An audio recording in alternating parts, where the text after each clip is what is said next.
first plan is we got to form out 30-inch beds. So that's going to be a little bit of a different. Hey, there's two over there. Two over where? Over there. I'll show you. I'll show you. I'll show you. I'll show you. They're over here. What? Alright guys, so we are in my garden. We're doing a little bit of maintenance today. Thought I'd give you a little bit of a rundown of what we've done. This is going to be our 4th growing season. And so we're doing a system called Back to Eden. If you haven't seen the documentary, then you definitely need to. It's really good. But basically what you do is you put down cardboard and then you put compost on top of it and then a mulch layer, which we have those wood chips over there. I get those from one of the co-ops here in town. And you put that on top and then you just basically plant in it and you put some manure on top of it too to offset some of the nitrogen, or the carbon, taking the nitrogen.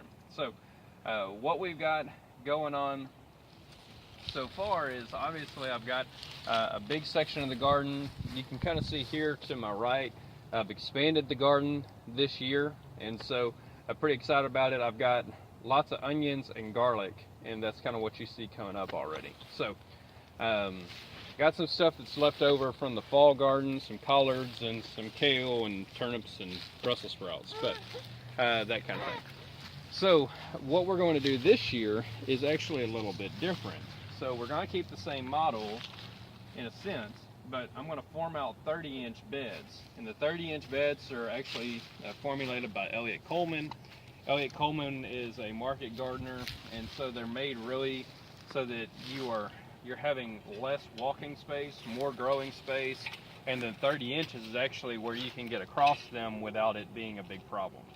So this is actually a big market gardening thing, so I'm pretty much converting my garden to a market garden is the whole idea.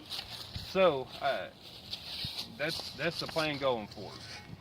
Okay guys, so as you can see there are a little bit of weeds here, and if you look at the majority of my garden, they're not in there. I've got a little bit of mint that's climbing in over here, but as you'll notice, this is all the weeds that I get. And so I haven't weeded.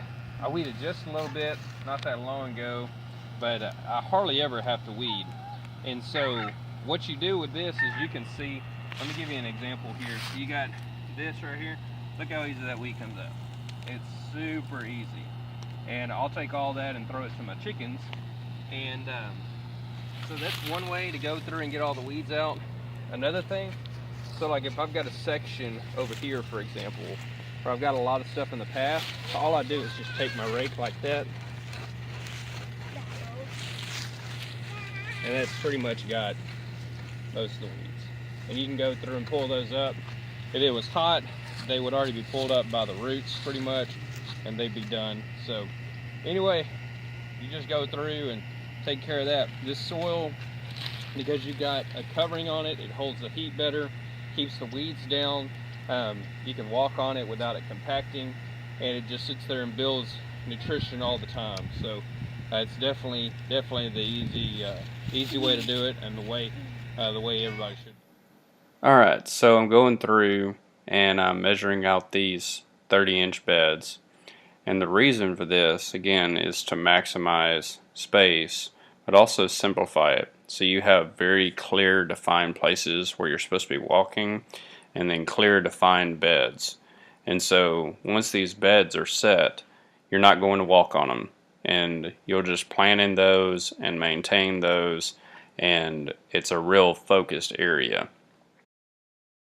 So I'm on the other end of the garden, and I'm going to run strings from one end of the garden to the other end of the garden. And then in those 18-inch paths, I'll put wood chips, so it's very clear to see where my paths are, and then to see where my beds are, and the wood chips will keep down the weeds.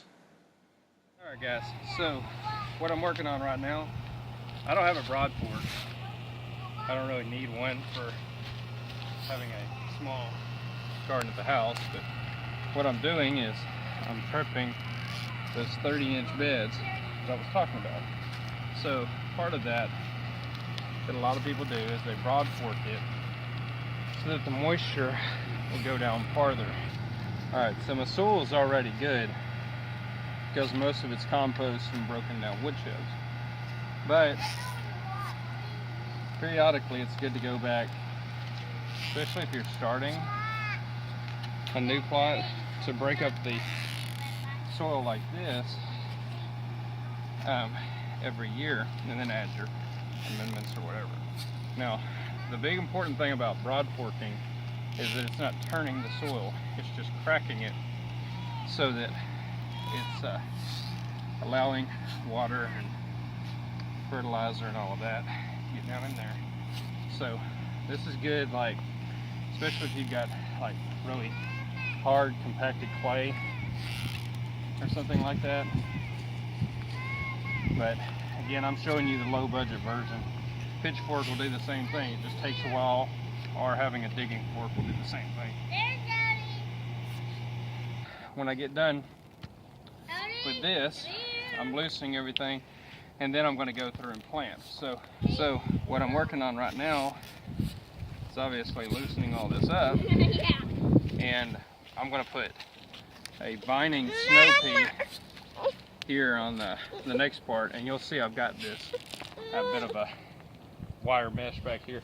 That's what my peas will run up on. So anyway, that's going along the process right now. While Shane is working on putting some wood chips in the path so that we know where our 18-inch walkway is and our 30-inch beds are, we're going to be putting in our sugar snap peas right here along the trellis wire netting that we've got up.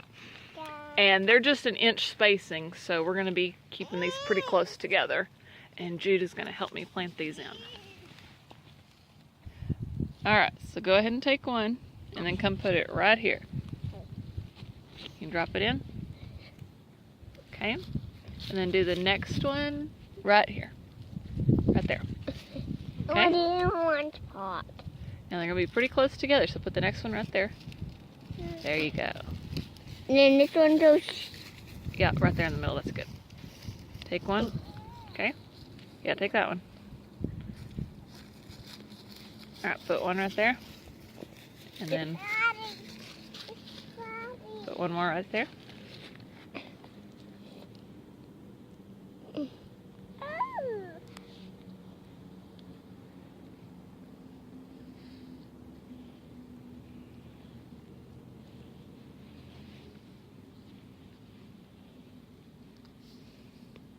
Get them a little closer together.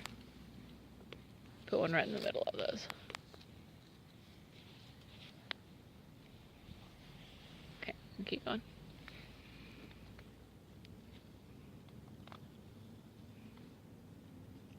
Again, you don't have enough. Scoot on down a little bit.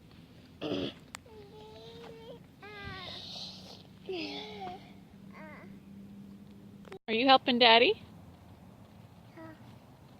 You are? No. No? I am. What have you been doing? I've been helping Daddy for a long, long time. What's he working on? It's already a little different. Is it gonna be better? Yep. Oh, I know. They have it on the black. The compost? Yep. Yeah, right now we're making the paths be the wood chips. That way we can see where the paths are. Mama. What's wrong, babe?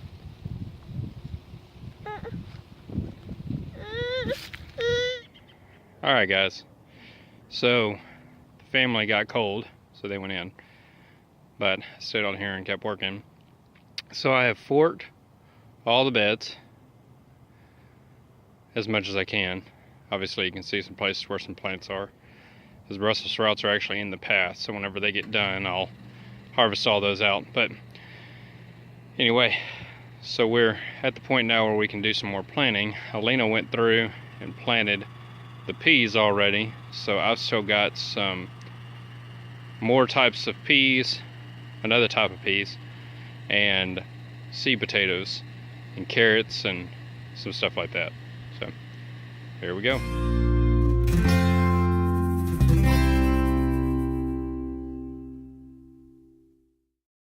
what I've got behind this.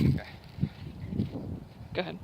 All right, while Shane is working on spreading